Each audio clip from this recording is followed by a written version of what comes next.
నమస్తే, welcome to questionnaire. రైతు మంచు కోసం అంటారు ఒకరు, రైతును ముంచేందుకు అంటారు మరొకరు. ఎవరు చెప్పేది నిజం? తెలంగాణలో రైతు చుట్టూ ఏం జరుగుతోంది? తెల్లారి లేస్తే అందరి నోట రైతు మాటే. ఎన్ని ప్రభుత్వాలు వచ్చినా అన్నదాత బతుకు మాత్రం ఆగమవుతోంది. ప్రకృతి వైపరీత్యాలను తట్టుకుని పంట పండించడం ఒక ఎత్తైతే దాన్ని అమ్ముకోవటం గగనంగా మారుతోంది. అలాంటి రైతునెత్తిన మరో పిడుగు పడబోతోందా? తెలంగాణలో రైతు డిస్కమ్ ఇప్పుడు హాట్ టాపిక్ గా మారింది. డిషం కూడా మొదలైంది. ప్రతిపక్షాలు, ప్రజా సంఘాలు, విద్యుత్ రంగ నిపుణులు, మేధావులు అభ్యంతరం చెప్తున్నారు, తీవ్రంగా వ్యతిరేకిస్తున్నారు. ఎందుకు? వాళ్ళు చెప్తున్న ప్రతికూల అంశాలు ఏమిటి? ప్రభుత్వం మాత్రం వ్యవసాయ రంగానికి మేలు చేసేందుకే రైతు డిస్కమ్ చెప్తున్నామని చెప్తోంది. తెలంగాణలో ఇప్పటి వరకు 2 డిస్కంలు ఉండగా మూడో దానికి రైతు అనే పేరు కూడా పెట్టారు. విద్యుత్ నియంత్రణ మండలి ప్రజాభిప్రాయ సేకరణ నేపథ్యంలో అసలు ఏమిటి ఈ రైతు డిస్కమ్? ఎందుకు వివాదాస్పదంగా మారింది? ప్రభుత్వం చెప్తున్న లాభాలేంటి? విపక్షం ఎందుకు వ్యతిరేకిస్తోంది? ప్రజా సంఘాల అభ్యంతరాలు ఏమిటి? విద్యుత్ రంగ నిపుణులు ఎందుకు వద్దంటున్నారు? ఎవరికి లాభం, ఎవరికి నష్టం?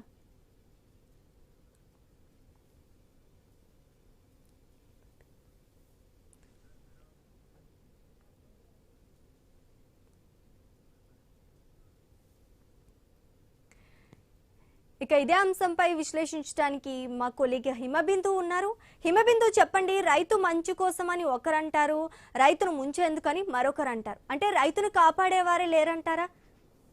Yes, thank you Sreeja. రైతు డిస్కమ్ అనేది తెలంగాణలో కూడా కొత్తగా ఏర్పాటైన 3వ విద్యుత్ పంపిణీ సంస్థ. ఇది మార్చి 2026లో కూడా ప్రభుత్వం ఏర్పాటు చేసింది. ఇప్పటికే 2 ఉన్నాయి. దీన్ని రేవంత్ రెడ్డి ప్రభుత్వం మార్చి 2026 3వది కూడా ప్రారంభించడం జరిగింది. అయితే అసలు లక్ష్యం ఏంటి? ముఖ్యంగా ప్రభుత్వం చెప్తున్నది ఒకటే. దీని ఏర్పాటుకు, రైతు డిస్కంలో ఏర్పాటు చేయడానికి ఒకటే లక్ష్యం.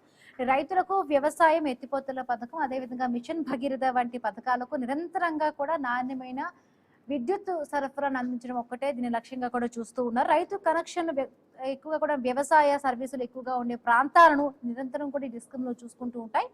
నిరంతరం విద్యుత్ సరఫరా కనెక్షన్ సంబంధించి మంజూరైన వేగం పెరగడం, పంటలు ఎండిపోకుండా చూసుకోగలగడం ప్రభుత్వం ఇది రైతులకు సంబంధించి కూడా ఒక ప్రత్యేకంగా ఒక ఊరట కలిగించే అంశంగా కూడా ప్రభుత్వ సైడ్ నుంచి వస్తున్నాయి. ప్రతిపక్షాలు, బీఆర్ఎస్ నాయకులు ప్రధానంగా కూడా ఆరోపిస్తుంది ఒకటే, అసలు కొత్త డిస్కంలు అవసరం లేదు, ఇప్పటికే ఉన్నవి 2 పూర్తిగా సరిగ్గా పనిచేస్తే చాలు. ఆస్తుల విభజన సంబంధించి ఆర్థిక భారం, తప్పుడు ఉద్దేశాలు ఉన్నాయన్నట్టుగా కూడా దీనికి సంబంధించి కూడా చాలా వరకు ప్రతిపక్షాల నుంచి ఆరోపణలు వస్తున్నాయి. గతంలో మా ప్రభుత్వంలో రైతులకు 24 గంటల ఉచిత విద్యుత్ ఇచ్చింది గుర్తు లేదా అంటూ కూడా బీఆర్ఎస్ కాలంలో పోల్చిన విధానాన్ని కూడా ఇక్కడ ప్రతిపక్షాలు చూపిస్తూ కూడా పోలికలు తెస్తూ ఉన్నారు. అంటే ప్రభుత్వ శాఖల బకాయిలు ఇప్పటి వరకు కూడా 30 కోట్ల వరకు కూడా ఉంది. అవి చెల్లిస్తే ఈ సమస్య అంతా కూడా తీరిపోతుంది, పరిష్కారం అవుతుంది. కొత్త సంస్థలు ఏర్పాటు చేయాల్సింది ఇది ఒక దందా అంటూ కూడా అటు విపక్షాల నుంచి ఆరోపణలు వస్తూ ఉన్నాయి. నిజంగా కూడా ఎవరికి లాభం, ఎవరికి నష్టం అంటే ముఖ్యంగా కూడా నిజంగా సాగు చేస్తున్న రైతులు ఎవరైతే ఉంటారో డైరెక్ట్ బెనిఫిట్ ట్రాన్స్ఫర్ అవుతుంది అంటూ కూడా అటు ప్రభుత్వం నుంచి చెప్తున్నమాట. నిజంగా డూప్లికేట్ కానీ లేకపోతే తప్పుడు ఎంట్రీస్ ఏవైతే ఉంటాయో అవన్నీ కూడా తగ్గే ఛాన్సెస్ ఉన్నాయి. భూ రికార్డులు, రైతు భరోసా, పంట బీమా అన్ని కూడా ఒకే చోట చేసే ఒక వీలు ఉండే అవకాశం ఉంది. ఇక చిన్న రైతులు, ముఖ్యంగా చిన్న రైతులందరూ మనం చూస్తూ ఉంటే అధికారుల చుట్టూ పదే తిరగాల్సిన అవసరం లేదంటూ కూడా ఒక ప్రభుత్వం నుంచి వస్తున్నమాట. ఇంకొకటి రైతు సంఘాల నుంచి అలాగే ప్రతిపక్షాల నుంచి కూడా ఒకటే వాదన వస్తోంది. భూ రికార్డులో ఒకవేళ బై మిస్టేక్ చిన్న తప్పు జరిగింది అనుకోండి, రైతు పేరు మిస్ అయితే దాని బాధ్యత ఎవరు తీసుకుంటారో, ఒకవేళ అది మిస్ అయ్యే ప్రమాదం ఉంది అంటూ కూడా అటు రైతుల నుంచి వస్తున్న ఒక భయం. ఇంకా కౌలు రైతులకు సంబంధించి కూడా గుర్తింపు కష్టమవుతుందనే ఒక భయం కూడా రైతుల నుంచి కూడా వ్యక్తం అవుతోంది. ఇంకొకటి పాస్ బుక్స్ ఉంటాయి కదా, ఆ పాత పాస్ బుక్స్ అన్ని కూడా కొత్త డిజిటల్ దానికి ఒక రికార్డులోకి ఒకవేళ మార్చారనుకోండి, తేడా ఏదైనా వస్తే డబ్బు ఇప్పటికే పంట బీమాకి సంబంధించి, రైతు భరోసాకి సంబంధించి కూడా ఆ డబ్బు పడకుండా కూడా ఉండొచ్చు అంటూ కూడా రైతులు కొంత వాళ్ళు ఆవేదన వ్యక్తం చేస్తున్నారు. గ్రామ స్థాయిలో ఒకవేళ డేటా ఎంట్రీ తప్పుగా పడితే నిజంగా కూడా రైతే కదా ఇక్కడ ఇబ్బంది పడతాడంటూ కూడా రైతుల నుంచి కొంత డౌట్స్ అయితే ఉన్నాయి. పారదర్శకత కోసం మాత్రమే కూడా ఈ రిజిస్ట్రీ చేస్తున్నామంటూ కూడా అటు ప్రభుత్వం చెబుతోంది. ఇక మధ్యవర్తులు లేకుండా రైతు బెనిఫిషరీకి సంబంధించి కరెక్ట్గా డైరెక్ట్ బెనిఫిట్ ట్రాన్స్ఫర్ ఆయన ఖాతాలోకి, రైతుల ఖాతాలోకి పడుతుందంటూ కూడా ప్రభుత్వం చెప్తుంది. నిజంగా గతంలో చేసిన తప్పులు ఏవైతే ఉన్నాయో అవన్నీ కూడా సరిచేసే ప్రక్రియగా కూడా దీన్ని తీసుకొచ్చామంటూ కూడా చెప్తున్న పరిస్థితి. ఇంకొకటి రైతు భరోసా కూడా అంటే విడతల వారీగా కూడా దాన్ని మేము వేస్తున్నామంటూ కూడా ప్రభుత్వం అధికారికంగా ప్రకటన చేస్తుంది. అర్హులకు వడపోసే ప్రక్రియ అని కొంతమంది అంటున్నారు. ఇంకొకటి ఏంటంటే ఈ అర్హులను ఎవరైతే ఉన్నారో వాళ్ళని తొలగించే ఒక ప్రక్రియగా కూడా దీన్ని ప్రతిపక్షాలు కూడా ఆరోపిస్తూ ఉన్నారు. అది అనుమానం కూడా చాలా వరకు రైతుల్లో ఒకటైతే కనిపిస్తోంది. నిజంగా కూడా ఇది రైతు భరోసా రైతు తెచ్చినట్టు నిజంగా రైతులకు డిస్కంలు ఇప్పుడు ఉపయోగపడుతున్నాయా, నిజంగా అండగా నిలుస్తున్నాయా, లేకపోతే రైతుల్లో కొత్త భయాలను సృష్టిస్తున్నాయా అనేవి చాలా వరకు అనుమానాలు వస్తూ ఉన్నాయి. మన కరెస్పాండెంట్ ఏవే స్వామి జాయిన్ అయ్యారు లైవ్ లో.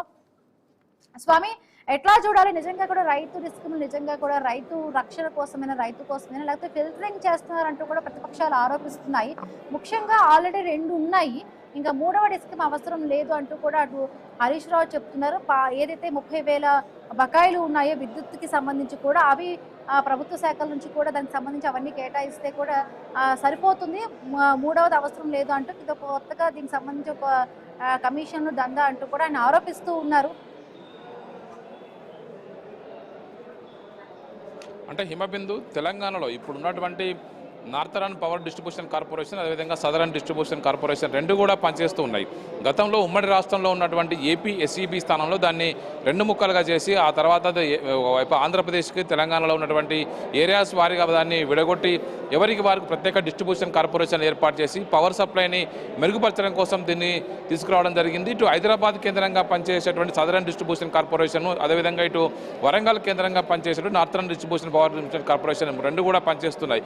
ఈ రెండింటికి ఇప్పటికే 35,000 కోట్లకు పైగా బకాయిలు నిలబడి ఉన్నాయి. అనేక రకాల ప్రభుత్వం నుంచి రావాల్సిన సబ్సిడీలు కావచ్చు, బకాయిలు పెద్ద ఎత్తున పేరుకుపోయి ఉన్నాయి. అదేవిధంగా తెలంగాణ జెన్కో నుంచి చేస్తున్నటువంటి విద్యుత్ ఉత్పత్తికి సంబంధించిన విషయంలో కూడా ఇబ్బంది పడుతూ ఉన్నారు. ఇలాంటి పరిస్థితుల్లో తెలంగాణకు సంబంధించినటువంటి 2 డిస్ట్రిబ్యూషన్ కార్పొరేషన్ ఉండగా 3వ డిస్ట్రిబ్యూషన్ కార్పొరేషన్ కేవలం రైతులకు సంబంధించినటువంటి వ్యవసాయ సబ్సిడీల ఆధారంగా తెలంగాణ రైతు డిస్ట్రిబ్యూషన్ కార్పొరేషన్ లిమిటెడ్ పేరుతోటి ప్రత్యేక డిస్ట్రిబ్యూషన్ కార్పొరేషన్ లిమిటెడ్ వద్దనేది కూడా ప్రతిపక్షాలు చెప్తున్నాయి. కానీ ప్రభుత్వం దీన్ని రెగ్యులేట్ చేస్తున్నామని చెప్తున్నటువంటి విధానం పైన కూడా అందరూ అనుమానాలు వ్యక్తం చేస్తున్నారు. ఇప్పుడు తెలంగాణ ఈఆర్సీలో తెలంగాణ ఎలక్ట్రిసిటీ రెగ్యులేషన్ కమిషన్ కార్యాలయంలో ఒకవైపు regulation commission chairman justice Nagarjuna, అదేవిధంగా ఇటు మెంబర్స్ టెక్నికల్ మెంబర్ రఘు, అదేవిధంగా ఫైనాన్స్ మెంబరు శ్రీనివాస ఆధ్వర్యంలో బహిరంగ విచారణ కొనసాగుతుంది. ఈ బహిరంగ విచారణ పూర్తయిన తర్వాత ఈ కొత్త డిస్కమ్కి లైసెన్స్ ఇవ్వాలా వద్దా అనేది కూడా ఈఆర్సీ డిసైడ్ చేస్తుంది. దీనికి సంబంధించి ఇప్పటికే 60 మంది రాజకీయ పక్షాలు కావచ్చు, వివిధ సంఘాలు, ఒకవైపు ప్రజా సంఘాలు, రైతు సంఘాలు, అదేవిధంగా ఉద్యోగ సంఘాలు, ఎలక్ట్రిసిటీ డిపార్ట్మెంట్ సంబంధించిన ఉద్యోగ సంఘాలందరూ కూడా ఇప్పటికే వచ్చారు. ఒకవైపు బీఆర్ఎస్ పార్టీ నుంచి ఇటు మాజీ మంత్రులు, ఒకవైపు విద్యుత్ శాఖ మంత్రిగా పనిచేసినటువంటి జగదీష్ రెడ్డి, అదేవిధంగా మాజీ వ్యవసాయ శాఖ మంత్రిగా పనిచేసినటువంటి కూడా విచారణకు హాజరయ్యారు. తెలంగాణ రక్షణ సేన పార్టీ నుంచి అధ్యక్షురాలు కవిత హాజరయ్యారు. ఇటు కాంగ్రెస్ పార్టీ నుంచి విప్ అద్దంకి దయాకర్, తెలంగాణ రైతు కమిషన్ చైర్మన్ ఇటు కోదండరెడ్డి కూడా హాజరయ్యారు. వీరితో పాటు దాదాపుగా 60 మంది సభ్యులు ఇందులో బహిరంగ విచారణకు తమ వాదన వినిపించడం కోసం ఇప్పటికే బహిరంగ విచారణలకు వచ్చి కూర్చున్నారు. వారంతా వారి విచారణ సందర్భంగా వారి వాదనలు వినిపిస్తున్నారు. తొలుత విచారణ ప్రారంభించగానే ఇప్పుడు తెలంగాణ ఆర్పీడీసీఎల్ తెలంగాణ రైతు డిస్ట్రిబ్యూషన్ పవర్ కార్పొరేషన్ ఏదైతే ఉందో దాని సీఎండీగా ఉన్నటువంటి ముషరఫ్ అలీ తన వాదనలు వినిపించారు. ఎందుకోసం, ఏ ఉద్దేశంతో ఈ డిస్ట్రిబ్యూషన్ కార్పొరేషన్ని ఏర్పాటు చేయాల్సి వస్తుంది, దీన్ని ఎందుకోసం చేస్తున్నాము, రైతుల ప్రయోజనాల కోసమే చేస్తున్నామని చెప్పేసి ముషరఫ్ అలీ తన ప్రజెంటేషన్లో వివరించారు. ఒకవైపు హర్యానాలో కావచ్చు, పంజాబ్లో కావచ్చు, ఇటు మరోవైపు మహారాష్ట్రలో కావచ్చు, ఇలాంటి కొత్త రైతుల కోసం చేస్తున్నటువంటి సబ్సిడీల విషయంలో సరికొత్త రిఫార్మ్స్ తీసుకొస్తున్నారు. అలాంటి రిఫార్మ్ను తెలంగాణలో ప్రవేశపెడుతున్నట్టుగా కూడా ప్రభుత్వం తరపున వాదనలు వినిపించారు. అదేవిధంగా నార్థరన్ పవర్ డిస్ట్రిక్ట్ కార్పొరేషన్ నుంచి వరుణ్ రెడ్డి, ఇటు మిగతా వారంతా కూడా వారి వాదనలు వినిపిస్తూ ఉన్నారు. ప్రధానంగా ప్రతిపక్షాలు చెప్పేది ఏంటంటే ఇప్పటికే ఈ 2 డిస్ట్రిబ్యూషన్ కార్పొరేషన్ ఉండగానే 35,000 కోట్ల అప్పుల భారంలో ఇవి కూరుకుపోయి ఉన్నాయి. ఒకవైపు వీటిని అప్పులు తీర్చాలంటే మనకు సరికొత్త అప్పులు చేయాల్సి ఉంటుంది. ఈ కొత్త రైతు డిస్ట్రిబ్యూషన్ కార్పొరేషన్ లిమిటెడ్ ఏర్పాటు చేసి ఈ అప్పులన్నీ కూడా దాని పేరు మీదకి నెట్టేసి వీటి పేరు మీద కొత్త అప్పులు తీసుకురావడం కోసమే ప్రభుత్వం చేస్తున్నటువంటి ఎత్తుగడగా ఇప్పటికే హరీష్ రావు స్పష్టంగా చెప్పారు. ఒకవైపు దీని సందర్భంగా ఇప్పటికే ప్రభుత్వం రైతులకు ఇవ్వే సబ్సిడీ రానున్న రోజుల్లో మోటార్లకు మీటర్లు పెడతారు. ఖచ్చితంగా ఇది ప్రభుత్వం పిఎం కుసుమ్ పథకంలో ఇప్పటికే చేరింది. వీటికి సంబంధించి సోలార్ ఒకవైపు మోటార్లు పెట్టుకోవాలని చెప్పేసి పిఎం ఏదైతే దేశవ్యాప్తంగా రైతులకు ఇస్తున్న సబ్సిడీల విషయంలో కేంద్రం దీనికి ఒకవైపు కొర్రీలు పెట్టి దీనికి సంబంధించి ఎత్తివేసే కార్యక్రమంలో భాగంగానే ఇలాంటి సరికొత్త సంస్కరణలు తీసుకువస్తున్నారు. రానున్న రోజుల్లో నిజమైనటువంటి రైతులు ఇప్పుడు ఎవరైతే వ్యవసాయం చేస్తున్నారో ప్రతి వ్యవసాయ భూమికి కూడా మోటార్ ఇస్తున్నారు, కనెక్షన్ ఇస్తున్నారు. వారికి సంబంధించి సంవత్సరానికి 80-100 రూపాయలు రూపాయల కొంత బిల్లును కట్టించే విధంగా వ్యవస్థ ఉంది. కానీ రానున్న రోజుల్లో ఇందులో తీసుకొచ్చేటువంటి సంస్కరణల ఆధారంగా ఖచ్చితంగా ప్రతి రైతు మీద భారం పడుతుంది. సరికొత్త మీటర్లు వస్తాయి. వాటి ఖచ్చితంగా రైతులు ఖచ్చితంగా వాటికి ఒకవైపు మొబైల్ ఫోన్ రీఛార్జ్ చేసుకునే మాదిరిగా రీఛార్జ్ చేసుకుంటేనే అవి పనిచేసే అవకాశం ఉంటుంది. అలాంటి వాటిని రానున్న రోజుల్లో క్రమక్రమేణా ఈ సబ్సిడీలను ఎత్తేసే ఉద్దేశంలో భాగంగానే ప్రభుత్వం వీటిని తీసుకువస్తుంది. రైతులకు ఉచిత విద్యుత్తును వైపు నాణ్యమైనటువంటి కరెంటును అందించడం భాగంగా 24 గంటల విద్యుత్ అందించడంలో భాగంగా తెలంగాణలో పెద్ద ఎత్తున కూడా వ్యవసాయం పెద్ద ఎత్తున రైతులు చేస్తూ ఉన్నారు. ఒకవైపు పెద్ద ఎత్తున పంట దిగుబడి వస్తుంది.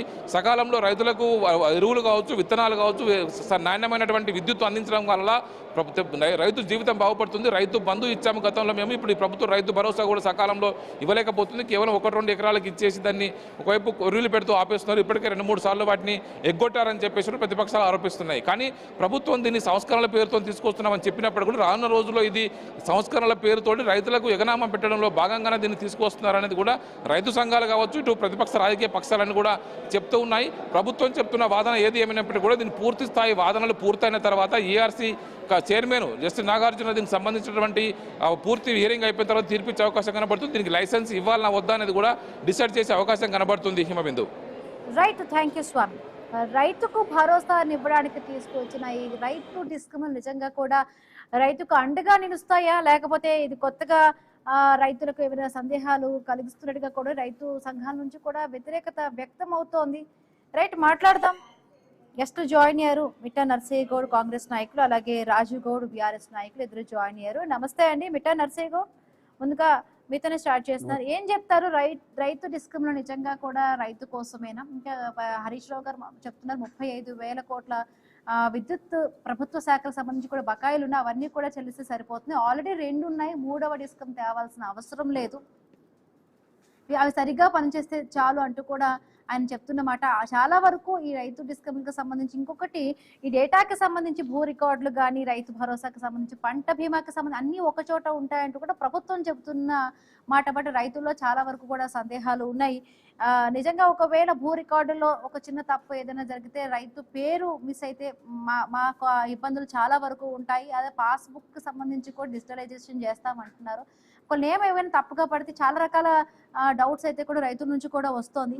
సో ఏం చెప్తారు? అసలు ఉన్నవి 2 చాలా సరిగ్గా పనిచేస్తే చాలు, పాత బకాయిలు ఏవైతే ఉన్నాయో 35,000 కోట్లు అవి చెల్లిస్తే సరిపోతుంది అంటూ కూడా అటు హరీష్ రావు అంటున్నారు. వాయిస్ క్లియర్ ఉందా మేడం? వినిపిస్తుందండి. ముందుగా మీకు ప్యానల్ ఉన్న పెద్దలకు వ్యూవర్స్ నమస్కారం. ఇప్పుడు ఇంతకు ముందు సౌత్ అండ్ నార్థర్న్ డిస్కమ్స్ ఉండేది. దాంట్లో ఈ కమర్షియల్ కనెక్షన్స్ కానీ, ఇరిగేషన్స్ కు సంబంధించినవి కానీ, డొమెస్టిక్ కానీ అన్ని కూడా కలగాపులగంగా కలిసి ఉండడం వల్ల ఈ ఫ్లక్చువేషన్ అయ్యేది, ఈ విద్యుత్ సరఫరా చేయడంలో ఫ్లక్చువేషన్స్ ఎదుర్కొన్నారు రైతులు. ఈ ట్రాన్స్ఫార్మర్స్ పేలిపోవడం కానీ ఇట్లాంటివి చాలా జరిగినాయి. ఇప్పుడు మా గవర్నమెంట్ వచ్చినాక ఏం చేసినామంటే ఈ సౌతర్న్ నార్థర్న్ డిస్కమ్లో పక్కకు పెట్టి ఈ ఇరిగేషన్ కు సంబంధించిన ప్రాజెక్టులకు సంబంధించినవి, తర్వాత ఈ 30 లక్షల పంపు సెట్లకు సంబంధించినవి, ఇవన్నీ కూడా ఒక పరిధిలోకి ఒక డిస్కంలోకి తీసుకొచ్చినాం. అంటే ఇది సపరేట్ కం తయారు చేసినాం. దీన్ని రైతు డిస్కమ్ అని అంటున్నాము. అంటే రైతులకు సంబంధించిన కనెక్షన్లు, రైతుల వాటర్ కు సంబంధించిన ఇరిగేషన్ కనెక్షన్లు, ఇలాంటివన్నీ కూడా, తర్వాత ఈ పంప్ వీళ్ళకు సంబంధించి ఇంకా నెట్వర్క్స్ ఉంటాయి కదా, ఇవన్నీ కూడా రైతు డిస్కమ్కి వచ్చినాయి. దీనివల్ల లాభం ఏంటంటే రైతులకు ఎంత కరెంట్ ఇస్తున్నామో ప్రభుత్వమే పే చేస్తుంది, రైతులకు పే చేసేది ఏముండదు. ఎట్ ద సేమ్ టైం వీళ్ళకు డిస్కమ్ సపరేట్ ఉంటుంది కాబట్టి వీళ్ళకు నాణ్యమైన విద్యుత్తు ఇవ్వడానికి వీలవుతుంది. అంటే రైతుకు సంబంధించి ప్రతి సమస్యను అడ్రస్ చేయడానికి మాత్రమే ప్రభుత్వం తీసుకొచ్చింది తప్ప రైతులను ఇబ్బంది పెట్టడానికి కాదు. ఇప్పుడు హరీష్ రావు గారు మాట్లాడే మాట ఏంటంటే ఇప్పుడు 2 ఉన్నాయి, 3వది ఎందుకు అని అంటే, ఇప్పుడు ప్రక్షాళన చేసినప్పుడు రైతులకు మంచి జరగాలని ఆయన కోరుకోవడం లేదు. ఎందుకంటే రైతులకు కనుక మంచి జరిగితే నాణ్యమైన విద్యుత్ 24/7 ఇస్తే మా ముఖం ఎవరు చూడరు. ఇప్పటికే మొత్తం మేము కూడా వస్తలేరని బాలకృష్ణ చెప్పుకుంటారు కదా. మరి వీళ్ళు ఇంత మంచి పని చేస్తే రైతులకు అన్ని సవ్యంగా అందిస్తే మా ముఖం ఎవరు చూడరు. కాబట్టి దీన్ని వ్యతిరేకిద్దామన్న ఏకైక లక్ష్యంతో ఆ టిఆర్ఎస్ ప్రభుత్వం వాళ్ళు పార్టీ వ్యతిరేకిస్తుంది. వాస్తవంగా దీన్ని వ్యతిరేకించే రైతులు లేరు. ఒకవేళ రైతు పేరు మిస్ అయినా అంటే లేకపోతే వాళ్ళ పాస్బుక్ వాళ్ళ మిస్ కూడా అయినా చాలా రైతు అప్పుడైనా సంఘాలకి రైతులు కూడా చాలా వరకు కూడా కొన్ని డౌట్స్ ఉన్నాయి. అంటే బీఆర్ఎస్ ప్రభుత్వంలో అంటే 24 గంటల పాటు కూడా మేము ఉచిత విద్యుత్ కూడా ఇచ్చాం, బట్ ఇప్పుడు ఎందుకు ఆ విధంగా ఇవ్వలేకపోతున్నారు? ఇంకొకటి అంటే డిజిటల్ రికార్డ్ చేస్తామంటున్నాం, బట్ రైతులకి సంబంధించి కూడా చాలా అపోహలు ఉంటాయి. ఇంకొకటి కౌలు రైతులు కూడా ఉంటారు, వాళ్ళకి ఎట్లా ఏ విధంగా కూడా అక్కడ ఇది వాళ్ళకు కూడా ఒక రకమైన టెన్షన్ పెరుగుతోంది. సో రైతుల నుంచి కూడా కొంత మిశ్రమమైన స్పందనే వస్తుంది ఇక్కడ. మేడం నేను ఏమంటున్నా, కౌలు రైతైనా ఎవరైనా ఒక పంప్ సెట్ కు కనెక్షన్ ఉంటది. ఆ కనెక్షన్ కు ప్రభుత్వము ఫ్రీ కరెంట్ ఇస్తుంది. ఆ కరెంటు కూడా నాణ్యతతో కూడిన కరెంట్ ఇద్దామన్న ఆలోచన. తర్వాత రైతులకు సంబంధించి ఇరిగేషన్ కు సంబంధించి ఇవన్నీ కూడా ఒక దగ్గర రికార్డు ఉంటాయి, ఒక దగ్గర నుంచి డిస్ట్రిబ్యూషన్ ఉంటుంది, ఒకటి దగ్గర అడ్రస్ చేస్తాం. దానివల్ల రైతులకు లాభమే. ఇప్పుడు రాజకీయ పార్టీలు వ్యతిరేకించడంలో కారణం ఒకటే, రైతులకు వీళ్ళు మంచి చేస్తే మా ముఖము చూడరు, మా వైపు రారు, మా ఉద్యమాల వద్దకు వస్తలేరు, కాబట్టి దీన్ని వ్యతిరేకిద్దాం, దీంట్లో ఏదో అపోహలు కల్పిద్దామన్న ఒక ఆలోచనతో మాత్రమే బీఆర్ఎస్ పార్టీ ఈ హరీష్ రావు గారు చెప్తా ఉన్నారు. నేను ఒకటే అడుగుతున్నాండి, 35,000 కోట్లు 30,000 కోట్ల బకాయిలు ఉన్నాయి అని చెప్తే మేము వచ్చి 2.5 సంవత్సరాలైంది. ఈ 2.5 సంవత్సరాలలో 30,000 బకాయిలు అయిందా? మరి మీరు ఎందుకు కట్టలేదు? ప్రభుత్వ శాఖల నుంచి మీరు 9.5 సంవత్సరాలు ఉన్నప్పుడు మీరెందుకు వసూలు చేసి ఇవ్వలేదు? ఇట్లా ఎందుకు పేరుకపోయినాయి? దీనికి సమాధానం ఉండదు. వీళ్ళు అన్ని సపరేట్ చేయడం వల్ల కరెక్ట్ జరుగుతుంది, రైతులు లాభపడతారు అన్న ఏకైక ఉద్దేశంతో మాత్రమే బీఆర్ఎస్ పార్టీ వ్యతిరేకిస్తుంది, హరీష్ రావు గారు వ్యతిరేకిస్తుంది. ప్రజలకు అంటే వ్యవసాయదారులకు మంచి జరగొద్దని వాళ్ళు కోరుకుంటున్నారు. ప్రభుత్వం ఏం చేస్తుందని ఎత్తేస్తలేదు కదా డిస్కమ్. కొత్త డిస్కమ్ ఇరిగేషన్ రైతు ఒక డిస్కమ్ పెడుతుంది, దాంట్లో తప్పేమవుతుందండి? దాన్ని వేలాది మంది ఇంజనీర్లను ట్రాన్స్ఫర్ చేసింది. ముషరఫ్ అలీ అని ఒక సిఎండిని పెట్టింది, మింటు కాంపౌండ్ లో ఆఫీస్ పెట్టింది. అన్ని సవ్యంగా ఉన్నాయి కదా, ఎవరు భయపడాల్సిన అవసరం లేదు కదా. అంటే మీరు ఏమైనా తప్పు ఇప్పటిదాకా ఏమైనా తప్పులు జరిగితే దొరుకుతాయి. ఎవరైనా రైతుల పేరు మీద అడగోలు కనెక్షన్లు తీసుకున్నా, అడగోలు యూజ్ చేసుకున్నా అవి దొరుకుతాయి. మరి అనవసరమైనవి వద్దు కదా. కరెక్ట్ గా రైతులకు ఎంతమంది రైతులు ఉన్నా, ఎంతమంది కౌలు రైతులు ఉన్నా, ఎన్ని పంపు సెట్లు ఉన్నా అన్ని పంపు సెట్లకు 100% నాణ్యమైన విద్యుత్ అందించడానికే మా ప్రభుత్వం ప్రయత్నం చేస్తుంది తప్పితే వేరే వాళ్ళకి ఇవ్వాలన్న ఉద్దేశం లేదు. రైట్. రాజుగౌడ్ గారు, కేవలం పారదర్శకత కోసం మాత్రమే ఈ రిజిస్ట్రీ చేస్తున్నాము, మధ్యవర్తులు లేకుండా డైరెక్ట్ గా రైతుల ఖాతాల్లోకే ఆ డబ్బు జమ అవుతుంది. ఇంకొకటి, గతంలో ఏవైతే తప్పులు ఉన్నాయో అవన్నీ కూడా ఒక సరిచేసే ప్రక్రియ అంట, రైతులకు ఇదంతా కూడా మంచి జరుగుతుంది, కేవలం రాజకీయ కారణాలతో మాత్రమే బీఆర్ఎస్ దీన్ని వ్యతిరేకిస్తుందంటూ కూడా అటు కాంగ్రెస్ నాయకులు అంటున్నారు. గుడ్ ఆఫ్టర్నూన్ హేమబిందు గారు. ఇప్పుడు ఆల్రెడీ 2 డిస్కంలు తెలంగాణ రాష్ట్రంలో నడుస్తున్న సంగతి అందరికి తెలుసు. మూడోది ఎందుకు తేవాల్సి వస్తుంది, దాని విధి విధానాలు ఏంటి, రైతులకు నష్టమా లాభమా అనేది ఒక ప్లాన్ ఉండాలి ప్రభుత్వంతో. ఏమీ లేదు. ఈరోజు 70,000 ఇంజనీర్లు మన 2 డిస్కంలో పనిచేస్తున్న సంగతి మనకు తెలుసు. ఇప్పుడు ఈ రేవంత్ ప్రభుత్వం ఏమంటది, 1000 మంది ఇంజనీర్లు 1000 మంది కార్మికులతోటి మొత్తం తెలంగాణ రాష్ట్రంలో మొత్తంలో కూడా డిస్కమ్ ఏర్పాటు చేసి మేము పని చేస్తాము, రైతులకు ఆదుకుంటున్నాము అని అంటారు. వీళ్ళ ఉద్దేశం అది కాదు. దీంట్లో ఒక బుడిబుటాని ఉన్నది. రేవంత్ రెడ్డి గారు ఏ విధంగా ఈ రైతు భరోసాను ఎగరగొట్టాలి, కౌలు రైతులను ఎగరగొట్టాలి అనే ఒక ఆలోచనతోటి ఆయన పని చేస్తున్న సంగతి మనకు తెలుసు. అంత ఆగమేఘాల్లో జూన్ 2 తారీఖు నాడే దీన్ని ప్రవేశపెట్టాలి అని జీవో తీసుకోవాల్సిన అవసరం ఏమున్నది? రైతు సంఘాలతోటి, రైతులతోటి, మళ్ళీ అక్కడ జెన్కో కానీ ట్రాన్స్కో కానీ వీళ్ళందరితో మాట్లాడిన తర్వాత ఏదైనా నిర్ణయం తీసుకుంటే బాగుంటుండే, దాన్ని కూడా ప్రజలందరూ కూడా హర్షిస్తారు. అంతేగాని నువ్వు దొడ్డిదారిన వచ్చి ఈరోజు 2 ఉండంగా మూడోది తేవడం అంటే అవి 2 తీసుకుపోయి అదానికో అంబానీకో కట్టే అప్పగించే పనిలో ఈ ప్రభుత్వం ఉన్న అనేది విషయాన్ని బయటకు వచ్చేసింది. మరి గత 10 సంవత్సరాలు మేము 24 గంటలు కరెంట్ ఇచ్చుకుంటూ, మరి తెలంగాణలో రెప్పపాటు కరెంట్ పోకుండా మేము కాపాడినాం కదా ఇవే సమస్యలతోటి. మరి ఆ సమస్యలకు నీకు నడిపేనికే చేతగాక ఈరోజు కొత్త డిస్కమ్ తీసుకొచ్చి మరొక్కసారి ప్రజలను ఏదో విధంగా మోసం చేద్దామనే ఆలోచన కదా మీది.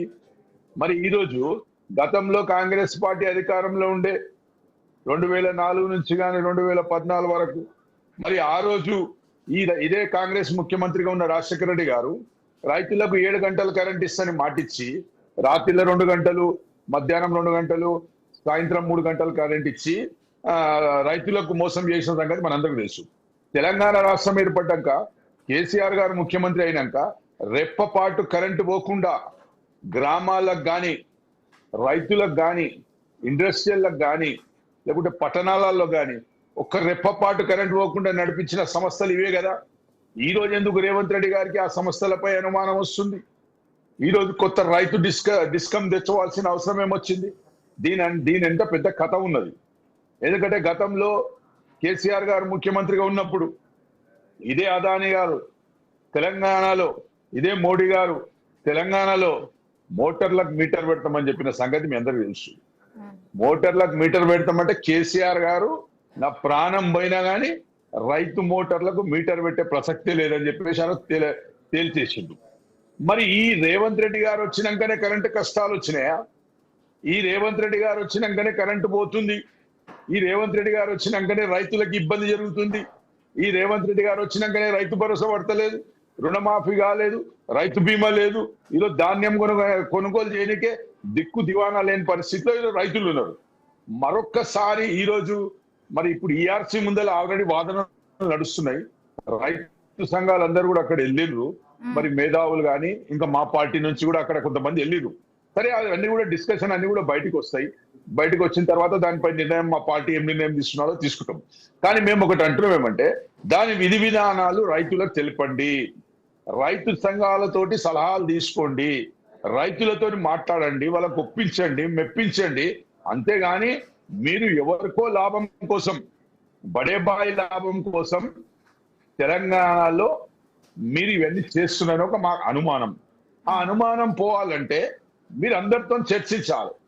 మేధావులతో కానీ, ఇంజనీర్లతో కానీ, జెన్కోతో కానీ, ట్రాన్స్కోతో కానీ, సౌతర్న్ కానీ, నార్థన్ కానీ, వీళ్ళందరితో చర్చించిన తర్వాత నిర్ణయం తీసుకుంటే దాన్ని కూడా ప్రజలందరూ కూడా స్వాగతిస్తారు. అంతేగాని మీరు ఇష్టం వచ్చినట్లు మీరు చేసుకుంటూ, మరి ఈరోజు మిగతా రాష్ట్రాలలో చూస్తే పవర్ హాలిడే ఉంటుండే. గుజరాత్ నరేంద్ర మోడీ ప్రధానమంత్రి ఉన్న ఏదైతే రాష్ట్రం నుంచి ఆయన వచ్చి ప్రధానమంత్రి అయిండో ఆ రాష్ట్రంలో పవర్ హాలిడే ఉంటుండే. ఇదే తెలంగాణలో కిరణ్ కుమార్ రెడ్డి గారు ఉన్నప్పుడు, మరి ఈ తెలంగాణలో హైదరాబాద్ లో కూడా పవర్ హాలిడే ఉండే, పవర్ కట్ ఉండే. మరి ఈ కాంగ్రెస్ వాళ్ళకు రైతులు ఏ విధంగా నమ్ముతారు? దీంట్లో పెద్ద కుంభకోణం ఉన్నదండి. ఎందుకంటే రైతు భరోసా ఎనికే చేతనైతలేదు, రైతు బీమా ఎనికే చేతనైతలేదు. కాబట్టే దీంట్లో ఏరివేత కార్యక్రమం చేయనికే కాంగ్రెస్ పన్నాగం కట్టుకున్నది. ఇది కేవలం ఈ రైతు భరోసా, రైతు బీమా రుణమాఫీ ఎగ్గొట్టనిగానే ఈ యొక్క అంశాన్ని ముందర తెచ్చిర్రు. ఖచ్చితంగా ఒకవేళ కాంగ్రెస్ పార్టీకి రైతుల మీద ప్రేమ ఉంటే మరి ఈ రోజు దాకా నీవేమైతే 15,000 రైతు భరోసా వేస్తున్నావు కదా, ఈ రోజు దాకా 3 పంటలకు 3 సార్లు నువ్వు వేసేది ఉంటే కేవలం ఒక్కటేసారి వేసి సరిపెట్టుకున్నావు. అది ఎంత వేసినావు? 6,000 రూపాయలు వేసినావు. మొన్నైతే ఒకటే ఎకరకు వేసినావు. కాబట్టి ఇవన్నీ కూడా రైతులని మోసం చేయాలనే ఉద్దేశంతో కాంగ్రెస్ పార్టీ ఈ థర్డ్ డిస్కమ్ తీసుకొచ్చింది. కానీ బీఆర్ఎస్ పార్టీ రైతు పక్షాన నిలబడుతుంది, ఖచ్చితంగా రైతుల గురించి మాట్లాడుతుంది. మేము ఆ రోజు ఛత్తీస్గఢ్ నుంచి ఇతర రాష్ట్రాల నుంచి ఎక్స్ట్రా డబ్బులు పెట్టి, హై రేటు పెట్టి కూడా మేము ఈ తెలంగాణ రాష్ట్రానికి రెప్పపాటు కరెంటు పోరాదని ప్రయత్నం చేసినాం. మేము ఈరోజు దీన్ని వ్యతిరేకిస్తున్నాం అనడం ఏడవలకు సమంజసం. మేము అంటున్నాం రైతులందరూ సంతోషంగా ఉండే విధంగా మీరు ఏ పథకం అన్న తీసుకురాని మేము దానికి సిద్ధంగా ఉన్నాం, మేము సహకరిస్తాం. రైట్. నర్సయ్య గౌడ్ గారు, గతంలో రైతు మోటార్లకి సంబంధించి కూడా మీటర్లు పెడతామన్నప్పుడు కూడా చాలా కేసీఆర్ గారు వ్యతిరేకించారు. చాలా వరకు దాని మీద కూడా వ్యతిరేకత ఉంది. బట్ ఇప్పుడు రైతుకి సంబంధించి కూడా మంచి చేయబోతుంది కాంగ్రెస్ రాష్ట్ర ప్రభుత్వం అనుకున్నప్పుడు మరి రైతులకి సంబంధించి వాళ్ళ విధి విధానాలు ఎట్లా ఉంటే వాళ్ళకి చాలా వరకు అనుమానాలు ఉన్నాయి. కాబట్టి సో ప్రభుత్వం చెబుతున్న ఏదైతే కూడా పారదర్శకత, అలాగే రైతు సంఘాలు వాళ్ళ దగ్గర నుంచి కొంత ఏ అపోహలు ఉన్నాయో అపోహలన్నీ కూడా తీర్చితే అది కూడా వాళ్ళకి కూడా కొంత భరోసాగా ఉంటుంది. సో ఇవన్నీ కూడా కాకుండా ఎందుకు హడావిడిగా June 2 దీనికి సంబంధించి కూడా ప్రారంభం చేయడానికి ఒకటి చేస్తున్నారు. ఇంకా మెయిన్ గా కూడా ఈ రైతు డిస్కంలో ఉంటేనే కూడా రైతు భరోసా ఇస్తారా? చాలా వరకు కూడా రైతు భరోసా కానీ రైతులకి లబ్ధి పొందే ఏవైనా కూడా ఇవన్నీ కూడా ఎగ్గొట్టడానికి ఒక రకమైన ఫిల్టరేషన్ అన్నట్టుగా కూడా అటు ప్రతిపక్షాలు ఆరోపిస్తున్నాయి. అది రైతులకి చాలా వరకు కూడా అనుమానాలు కలిగిస్తున్నాయి. బట్ అనుమానాన్ని క్లియర్ చేయాల్సిన బాధ్యత, ఒక సంస్కరణ ఏదైనా తీసుకొచ్చినప్పుడు కూడా రైతులకి క్లియర్ చేయాల్సిన బాధ్యత రాష్ట్ర ప్రభుత్వం మీద ఉంది. బట్ అవన్నీ చేసుకొని వెళ్తే ఇంకా వాళ్ళ గురించి కూడా ఒక స్వాగతించే విధంగా కూడా వచ్చిండేది కదా అని బీఆర్ఎస్ నాయకులు అంటున్నారు. మేడం నేను ఏమంటున్నా, ఇప్పుడు ఏం చెప్తాంటే మీటర్లు పెడతాం, మోటార్లకు మీటర్లు పెడతామంటే వ్యతిరేకించిండు అని చెప్తున్నాడు కదా. ఇప్పుడు మనం ముగ్గురం లైవ్ లో ఉన్నాం. మీరు ఈవెన్ గూగుల్లో కొట్టడానికి వెళ్తుంది. January 4 2017లో మీరు కేంద్ర ప్రభుత్వం తోటి ట్రైపార్టీ అగ్రిమెంట్ చేసుకున్నమాట వాస్తవం కాదా? మీరు అజయ్ IAS తోటి సంతకం పెట్టించిన మాట వాస్తవం 2017లో మేము లేవు కదా. దాంట్లో 7వ పేజీలో 28 పేజీల అగ్రిమెంట్ లో 7వ పేజీలో స్పష్టంగా ఉంది ఏంటంటే ఖచ్చితంగా మీటర్ 100% పెడతామని ఉన్నది. ఈటీలకు 100% మీటర్లు బిగిస్తామని ఉన్నది. లీడర్లకు బిగిస్తామని ఉన్నది. అందరికి కూడా అంటే 500 యూజ్ చేస్తులో వాళ్లకు ఇది మన December 31, 2018 అదే 200 పైచీలకు యూజ్ చేస్తున్నారు. June 30, 2019 వరకు బిగిస్తామని స్పష్టంగా రాసుకొని సంతకం పెట్టిన ప్రభుత్వం కేంద్ర ప్రభుత్వం. రైతులను నిండా ముంచడానికి ఒప్పందం చేసుకుంది. ఇది నేను చెప్పడం కాదు, అసెంబ్లీలో ముఖ్యమంత్రి గారు పత్రాలు తీసి చూపించి హరీష్ రావు గారికి పంపించిర్రు. కావాలంటే నా దగ్గర కూడా పత్రం ఉంది. మీరు ఎక్కడ చూసినా గూగుల్లో కొట్టినా దొరికిపోతుంది మీకు. మొన్న అన్ని పత్రికలలో ప్రింట్ అయింది. మరి అలాంటి వారు రైతుల గురించి మాట్లాడితే మీరు అగ్రిమెంట్ చేసుకుంది మీరే కదా. మీటర్లు బిగిస్తామని సంతకం చేయించిన ప్రభుత్వం మీదే కదా. మరి అలాంటి మీరు ఇట్లాంటి రాజకీయ విమర్శ రైతులు నమ్ముతారా అండి? రైతులు నమ్మకనే మీ ఏదన్నా రస్తా రోకో చేస్తే 5 వచ్చి బాల్కాసం అని చెప్తుంటే అర్థమవుతుంది కదా. మేము రైతులను గుండెల్లో పెట్టి చూసుకుంటాం. 30 లక్షల పంపు సెట్లు ఉన్నాయని చెప్తా ఉన్నారు. ఏ ఒక్క పంపు సెట్ మోటార్ బిగించేది లేదు. వాటికి నాణ్యమైన విద్యుత్తు ఇవ్వాలన్న ఉద్దేశంతో రైతు డిస్కౌంట్ పెడతా ఉన్నాం. ఇది దొడ్డిదారిన పెట్టింది కాదు. మార్చిలో స్టార్ట్ చేయడం జరిగింది. ముషరాఫ్ అలీ అనేట ఆయన CMD ఉన్నాడు. ఇలా 2వ తారీఖు వచ్చేది కాదు. ERCలో వాదనలు జరుగుతున్నాయి మంచి చెడు.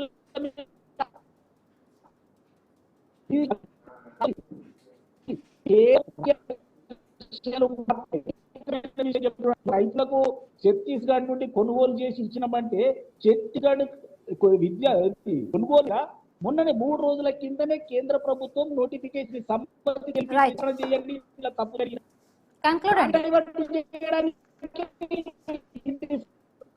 ఇంకొక 3వ విషయం ఏంటంటే మేడం, రైతు అనే వ్యక్తికి ఏ ఒక్కరికి కూడా అన్యాయం జరగొద్దన్నదే మా విధానం.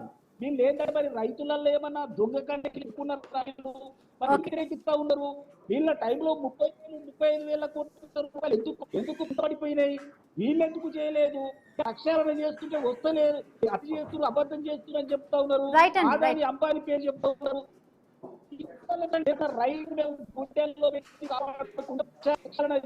రైట్ రాజు గౌడ్ గారు, సమయం తక్కువగా ఉంది, ఒక్క సెకండ్ మాత్రమే ఇవ్వగలుగుతాను. నర్సయ్య గౌడ్ గారు టైం అయిపోయింది. రైట్ రాజు గౌడ్ గారు కన్క్లూడ్ చేయండి. మేడం, ఈరోజు ERC ముందర ఆల్రెడీ వాదనలు నడుస్తున్నాయి. ఒకవేళ రైతులు మాకు న్యాయం జరిగేటట్ల ఈ యొక్క 3rd డిస్కమ్ ఉంటే మాత్రం దానికి మేము కూడా సహకరిస్తాం. అంతేగాని రైతు డిస్కమ్ అని ఏరువేత డిస్కమ్ చేస్తే మాత్రం ఒప్పేది లేదు. రైతులకు మోసం చేస్తే మాత్రం ఒప్పేది లేదు. మోటార్లకు మీటర్ పెడతామంటే ఒప్పేది లేదు. డిజిటల్ మీటర్లు పెడతామంటే ఒప్పేది లేదు. ప్రీపెయిడ్ మీటర్లు పెడతామంటే ఒప్పేది లేదు. రాజు గౌడ్ గారు, మిట్ట నర్సయ్య గౌడ్ గారు ల్యాబ్ లో పాల్గొన్నందుకు. ఇది వాళ్ళకి క్వశ్చన్ అవర్. మరిన్ని అప్డేట్స్ మా కలీగ్ శ్రీజ అందిస్తారు. ఒక హెడ్లైన్స్ చూద్దాం.